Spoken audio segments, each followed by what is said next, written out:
हाय, जय शिव शंकर। प्रदोष व्रत दोनों पक्षों की त्रयोदशी तिथि को किया जाता है।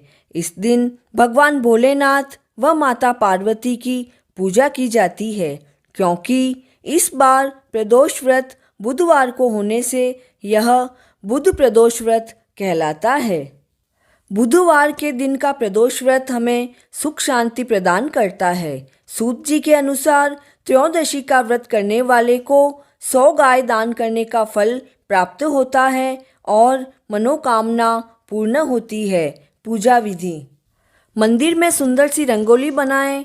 उत्तर पूर्व दिशा अर्थात ईशान कोण की तरफ मुंह रखकर शिव पूजन करें। गाय के घी का दीपक लगाएं। सफ़ेद कनेर के पुष्प अर्पित करें। सफ़ेद चंदन चढ़ाएं और सुंदर सा त्रिपुंड बनाएं।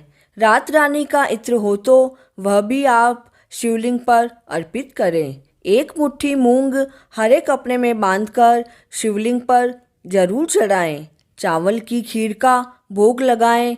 4 काजू शिवलिंग पर अवश्य अर्पित करें। मूंग की जो पोटली शिवलिंग पर चढ़ाई थी वह पूजा पूर्ण होने के 2 घंटे पश्चात किसी कन्या या ब्राह्मण देव को दे दें। जो 4 काजू चढ़ाए थे उसे घर के वायव्य कोण में छुपाकर रख दें। वायव्य कोण नॉर्थ वेस्ट कॉर्नर होता है। इच्छाओं की पूर्ति के लिए जो रात रानी का इत्र चढ़ाया था प्रभु भोलेनाथ पर, उसे घर में 40 दिन तक छिड़काव करें। देखना इसका कितना असर होता है। पूजा का मंत्र श्रीम सोमेश्वराय नमः। इसकी हो सके तो एक माला अवश्य करें। शुरू करते हैं बुध प्रदोष की व्रत कथा। प्राचीन काल की बात है। एक व्यक्ति का विवाह हुए अभी कुछ ही समय व्यतीत हुआ था। विवाह के पश्चात उसकी पत्नी मायके चली गई।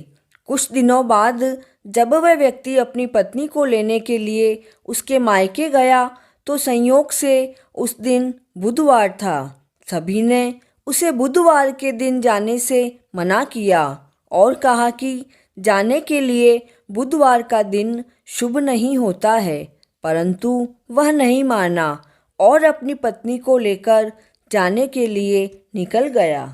गांव के बाहर निकलते ही उसकी पत्नी को प्यास लगने लगी। वह अपनी पत्नी को पेड़ के नीचे बिठाकर वह पानी की तलाश करने गया।